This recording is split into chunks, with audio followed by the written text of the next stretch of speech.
ಆಮೇಲೆ ನನ್ನ ಜೊತೆಯಲ್ಲಿ ನನ್ನ ಇಬ್ಬರು ಕ್ವಶನ್ಸ್ ಕೇಳಿದ್ದಾರೆ, ನಿಮಗೆ ಕೇಳಲೇಬೇಕು ಅಂತೇಳಿ ಹೇಳಿರುವಂಥದ್ದು. ಯಾರದು? ಒಬ್ಬರು ಗೌತಮಿ ಅಂತ, ಅವರು ನಿಮ್ಮ ಸೆಷನ್ ಕೂಡ ಅಟೆಂಡ್ ಆಗಿದ್ರಂತೆ. ಸೊ ಅವ್ರ ಪ್ರಶ್ನೆ ಕೇಳಿದ್ದಾರೆ, ನಮಗೆ ತಿನ್ನುವ ಆಹಾರದಿಂದ ಹಿಡಿದು ಎಲ್ಲವನ್ನೂ ನೀಡುವುದು ಪ್ರಕೃತಿ. ಸಕಲ ಜೀವರಾಶಿಗಳಿಗೂ ಜೀವವಿದೆ, ಸಸ್ಯಗಳಿಗೂ ಜೀವವಿದೆ. ಆದರೆ ಆಹಾರಗಳು ಅವರವರ ಆಯ್ಕೆ ಎಂದ ಮೇಲೆ ಮಾಂಸಾಹಾರಿಗಳಿಗೆ ಕೆಲವೊಂದು ನಿಷಿದ್ಧ ಏಕೆ? ಮತ್ತು ಮಾಂಸಾಹಾರಿಗಳು ರುದ್ರಾಕ್ಷಿಯನ್ನು ಧರಿಸಬಾರದು ಎನ್ನುವುದು ಏಕೆ? ಪ್ರಕೃತಿ ದತ್ತವಾದ ಸಿಗುವ ರುದ್ರಾಕ್ಷಿಗೆ ಏಕೆ ಅಷ್ಟೊಂದು ಮಹತ್ವ? ನಾನು ಹೇಳಿಲ್ಲ ರುದ್ರಾಕ್ಷಿ ಧರಿಸಬಾರ್ದು ಮಾಂಸಾಹಾರಿಗಳಂತ, ಯಾರು ಹೇಳಿದ್ದಾರೆ ಗೊತ್ತಿಲ್ಲ. ಯಾಕೆ ಅಂತ ಹೇಳಿದ್ರೆ ಅಗೋರಿಗಳು ಮಾಂಸ ತಿಂತಾರೆ, ಅವರು ರುದ್ರಾಕ್ಷಿ ಹಾಕ್ತಾರೆ. ರುದ್ರಾಕ್ಷಿ ಧರಿಸಿ ಸ್ಮಶಾನಕ್ಕೆ ಹೋಗ್ಬಾರ್ದು ಅಂತ ಹೇಳ್ತಾರೆ, ಅಗೋರಿಗಳು ಸ್ಮಶಾನದಲ್ಲಿ ಇರುವುದು. ರುದ್ರಾಕ್ಷಿ ಧರಿಸಿ ಹೆಣ ಮುಟ್ಟಬಾರ್ದು ಅಂತ ಹೇಳ್ತಾರೆ, ಅವರು ಅಲ್ಲಿ ಇರುವುದು. ಸೊ ಎಲ್ಲ ಒಬ್ಬೊಬ್ಬರ ಪರಂಪರೆ, ಆ ಪರಂಪರೆಯವರು ಮಾಡಿಕೊಂಡದ್ದು. ಮತ್ತು ನೀವು ಹೇಳಿದ್ರಲ್ವ ಸಸ್ಯಗಳಿಗೂ ಜೀವ ಇದೆ, ಪ್ರಾಣಿಗಳಿಗೂ ಜೀವ ಎಂದಂತೆ. ಭೂಮಿ ಮೇಲೆ ಎಲ್ಲ ಮನುಷ್ಯರ ಆಹಾರ ಸಸ್ಯಾಹಾರವೇ. ಯಾರು ಕೂಡ ಖಾಲಿ ಮಾಂಸ ತಿನ್ನುವವರು ಇದ್ದಾರಾ? ಇದ್ದಾರೆ ಹೇಳಿ. ಅಲ್ಲ, ನೀವು ಕ್ವಶನ್ ಇಲ್ಲ, ಬರೀ ಅದನ್ನೇ ತಿನ್ನೋ ಖಾಲಿ ಮಾಂಸ ತಿನ್ಲಿಕ್ಕೆ ಆಗ್ತದಾ? ಇಲ್ಲ, ಅದಕ್ಕೆ ಟೊಮೆಟೊ ಆಗಬೇಕು, ನೀರುಳ್ಳಿ ಆಗಬೇಕು, ಇದಾಗಬೇಕು, ಹೌದಲ್ವಾ? ಸೊ ಎಲ್ಲರೂ ಸಸ್ಯಾಹಾರಿಗಳೇ, ಕೆಲವರು ಮಾಂಸ ತಿಂತಾರೆ ಅಷ್ಟೇ. ಮಾಂಸಾಹಾರಿಗಳು ಸಸ್ಯಾಹಾರಿಗಳಂತ ಎರಡು ಕೆಟಗರಿ ಇಲ್ಲ. ಸೊ ನಮ್ಮಲ್ಲಿ ಇರುವುದೇನು ಗೊತ್ತಾ, ಸಾತ್ವಿಕ, ರಾಜಸಿಕ, ತಾಮಸಿಕ ಆಹಾರ ಅಂತ ಇದ್ದದ್ದು. ಸಸ್ಯಾಹಾರ, ವೆಜ್ ನಾನ್ ವೆಜ್ ಅಂತ ಸಿಸ್ಟಮ್ ಇರಲಿಲ್ಲ.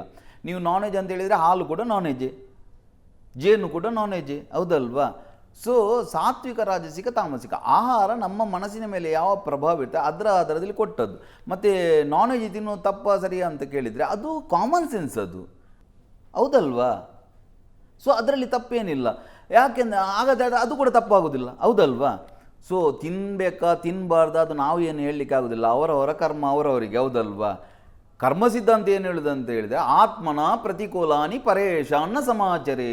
ನಿಮಗೆ ಯಾವುದು ಇಷ್ಟ ಆಗೋದಿಲ್ವೋ ಅದನ್ನು ನೀವು ಬೇರೆಯವರಿಗೆ ಮಾಡಬೇಡಿ, ಸಿಂಪಲ್.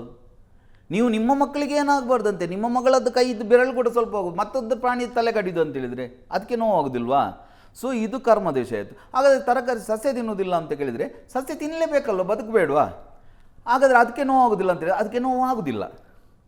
ಜನರು ಅದೇ ಅರ್ಥ ಮಾಡ್ಕೊಳ್ಳೋದು, ಜೀವ ಇದೆ ಅಂತ ಹೇಳಿದರೆ. ನೋಡಿ, ಈಗ ನಿಮಗೆ ಆಪರೇಷನ್ ಮಾಡ್ತಾ ಇರುವಾಗ ನಿಮಗೆ ಜೀವ ಇರೋದಿಲ್ವಾ, ಬಟ್ ನಿಮಗೆ ನೋವಾಗೋದಿಲ್ಲ. ನಿಮ್ಮ ಉಗುರಿಗೆ ಜೀವ ಇಲ್ವಾ? ಜೀವ ಇದೆ, ಬಟ್ ಅದು ಕಟ್ ಮಾಡಿದಾಗ ನೋವಾಗೋದಿಲ್ಲ. ನಿಮ್ಮ ಕೂದಲಿಗೆ ಜೀವ ಇಲ್ವಾ? ಜೀವ ಇದೆ, ಅದು ಬೆಳೀತದೆ, ಬಟ್ ಅದನ್ನು ಕಟ್ ಮಾಡಿದರೆ ನೋವಾಗೋದಿಲ್ಲ. ಈಗ ನಿಮ್ಮ ಕೂದಲನ್ನು ಕಟ್ ಮಾಡಿ ಯಾರಾದರೂ ತಿಂದರೆ, ನಿಮ್ಮ ಉಗುರನ್ನು ಕಟ್ ಮಾಡಿ ಯಾರಾದರೂ ತಿಂದರೆ ನಿಮಗೇನೋ ಸಮಸ್ಯೆ ಇದೆ? ಅದೇ ರೀತಿ ಸಸ್ಯವನ್ನು ಅದನ್ನು ಕಟ್ ಮಾಡಿದರೆ ಅದು ಬೆಳೆಯುತ್ತದೆ, ಕುರಿಯ ತಲೆ ಕಟ್ ಮಾಡಿದರೆ ಮತ್ತೆ ಬೆಳೆಯೋದಿಲ್ಲ. ಸೊ ಅದರಲ್ಲಿ ಕೂಡ ಕೆಲವು ರಿಸ್ಟ್ರಿಕ್ಷನ್ಸ್ ಇತ್ತು. ಗೆಡ್ಡೆ ಗೆಣಸು ತಿನ್ನಬಾರ್ದು, ಜೈನರಿಗೆಲ್ಲ ಗೆಡ್ಡೆ ತಿನ್ನಬಾರ್ದು, ಕ್ಯಾರೆಟ್ ತಿನ್ನಬಾರ್ದು.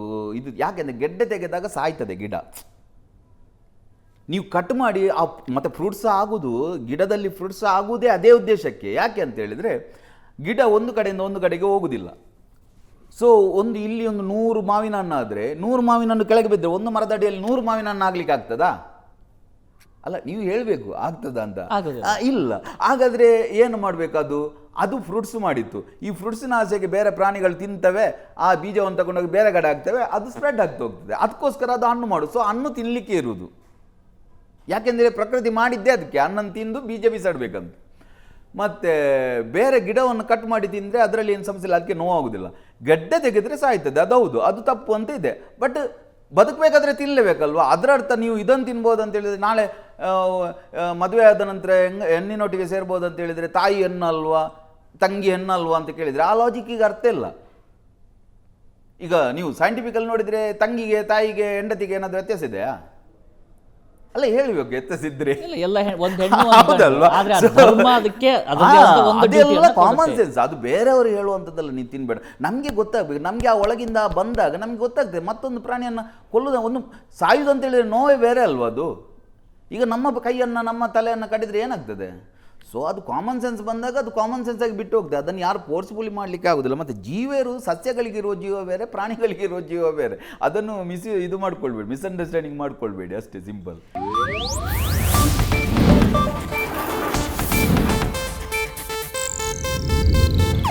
ಇದು ಏಷ್ಯಾನೆಟ್ ನ್ಯೂಸ್ ನೆಟ್ವರ್ಕ್ ಪ್ರಸ್ತುತಿ.